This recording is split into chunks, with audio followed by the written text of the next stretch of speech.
from what I understand, what I've read, between China and the United States, we can expect the uncertainty meter to continue to move higher, and more uncertainty genuinely moves gold to higher ground. My new base is 3,300. The recent activity, I'm looking at the body size here and here, meaning Thursday, and these are short-term targets, by the way. Slow succession to lower closes, but all of them have been above 3,300. So I would expect that at the point this changes from consolidation, if we get a correction, it's one thing. We'll probably see gold trade to about...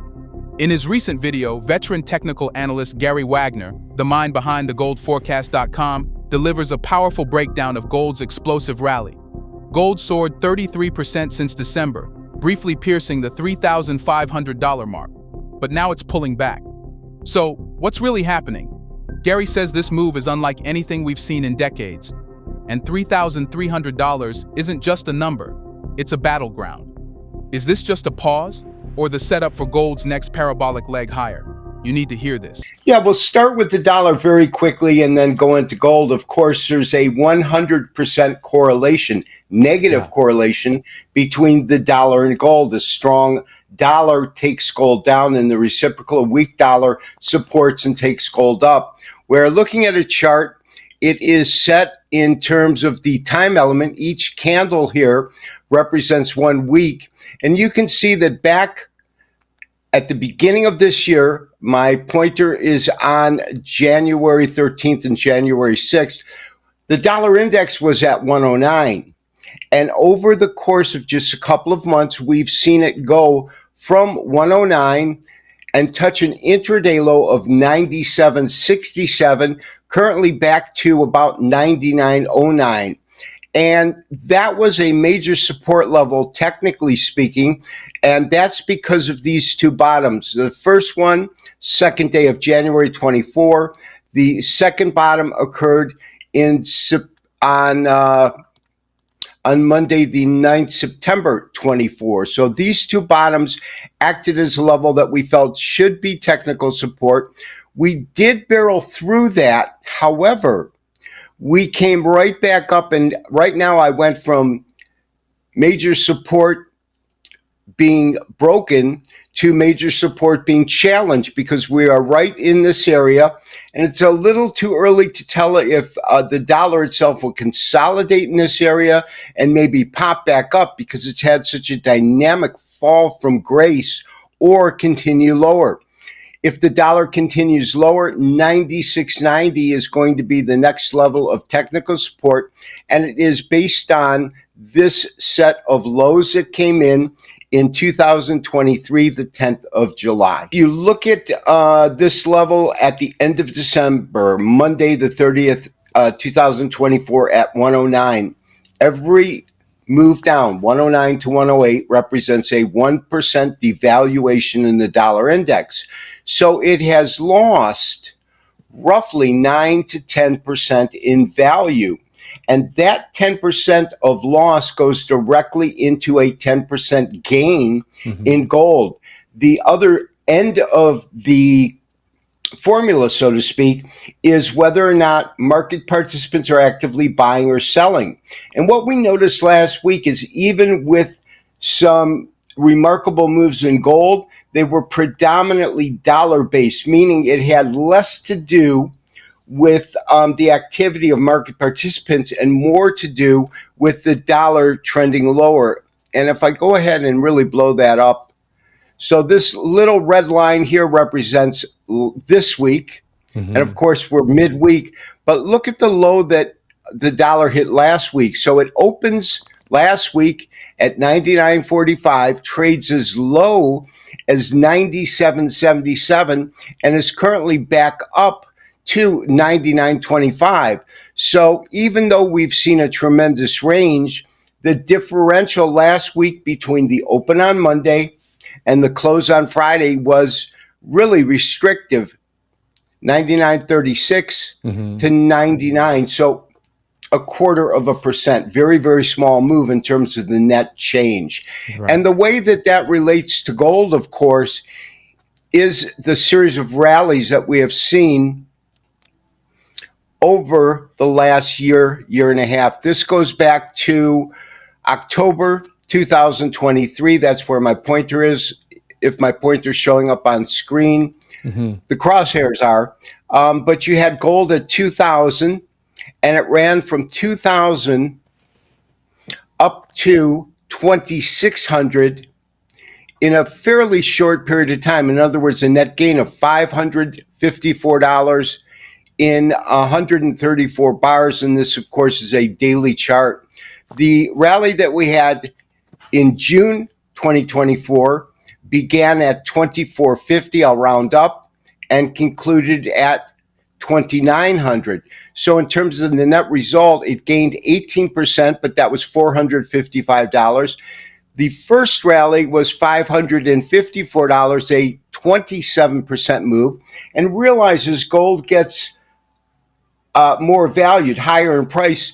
The dollar amount might go up, but the percentages are going to get diluted. So when we look at a 33.29% gain, which is from the middle of December last year up to just recently, it's a 33% gain over 86 bars, and this is so 86 trading days, but a net gain of $878. But I draw your attention to this white box here, which gives you the angle that we're looking at. So this is a 32% angle, and I'm simply measuring the low here to the high here, a 32% angle. Here the angle is only 19%, and here the angle is in about 26. So this rally is significant. It is more than significant in that we have seen gold gain more value in a shorter period of time relative to the other rallies that occurred as recently as middle of last year and the end of 2023 up to about April of last year. And that is significant. You can see how strong that gain is and compare it to other rallies. The performance has been stellar. Percent of this 33% gain, as we said, about 10% of that gain is directly attributable to dollar weakness. So that means that 20% of the 30% move had to do with market participants extremely active beginning in the middle of December to the all-time record peak. And this is based on a closing price. Of course, it would be much higher if we looked at that intraday high that breaks above 3,500, currently at $3,315. Okay, my new base is 3,300, and it's based upon really the recent activity. I'm looking at the body size here and here, meaning Thursday, and these are short-term targets, by the way, and Wednesday. You've had a slow succession to lower closes, but all of them have been above 3,300. So I would expect that at the point this changes from consolidation, if we get a correction, it's one thing. We'll probably see gold trade to about 3,200. However, because of the fundamentals in play, and specifically I'm addressing the tariffs and what that's going to do to our economy. We've just had some key numbers come out this week. We still have the non-farm payrolls report, which the estimates have really dwindled. And we had GDP come out. We've got the PCE come out. So we've got important reports coming out, and they're all alluding to the same thing. And that is that what tariffs have effectively done is contracted growth and contracted the economy, the real GDP in this country. The same goes for a lot of the European nations and globally.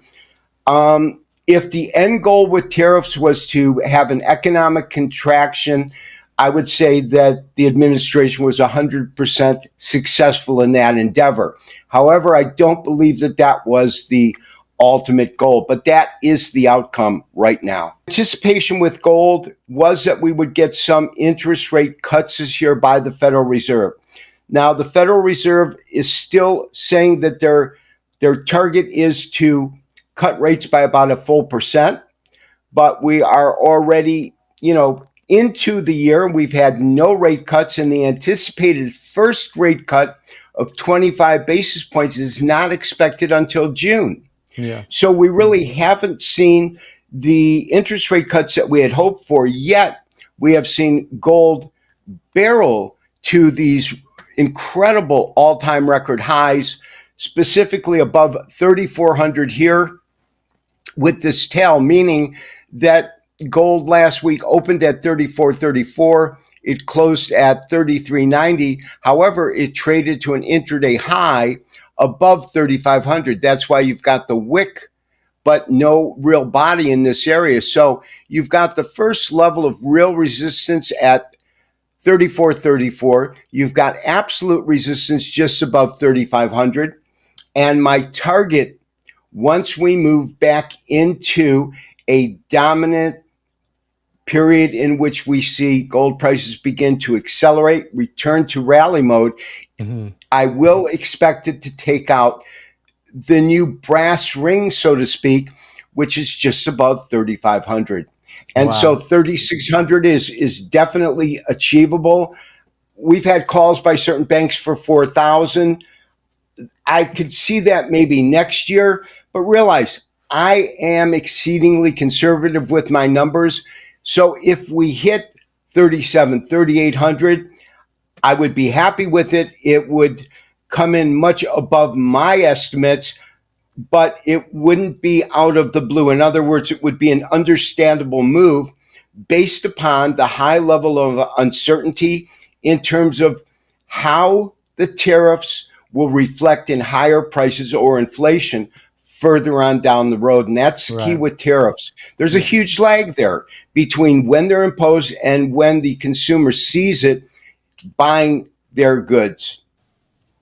I think that the range and the levels that gold will achieve are going to be highly tied to the fundamental events at play. In other words, as long as tariffs are continuing to be imposed and there's no resolution between the trade conflict between the largest economy in the world, the United States, and I believe the largest exporter in the world, China, when you've got 145% tacked onto the cost of goods that are exported from China, imported into the U.S., it dramatically changes the amount of that goods that will be sold, because that's a more than significant increase. That's over a 1.5, a doubling plus in terms of price based upon the tariffs.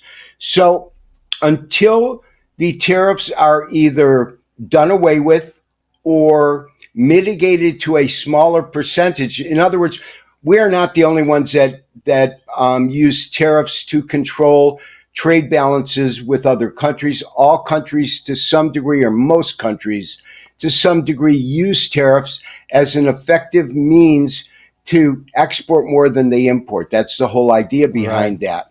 And so as long as tariffs are fully levied on these countries, and specifically there's no resolution between trade talks, which are non-existent from what I understand, what I've read, between China and the United States, we can expect the uncertainty meter to continue to move higher, and more uncertainty genuinely moves gold to higher ground. Gold isn't just making headlines, it's rewriting the playbook. And if Gary Wagner's analysis is right, this pullback might be the perfect entry point. Stay ahead of the curve. Smash that like button, subscribe for more real market insight, and drop your thoughts below. Because the gold story, it's only just beginning.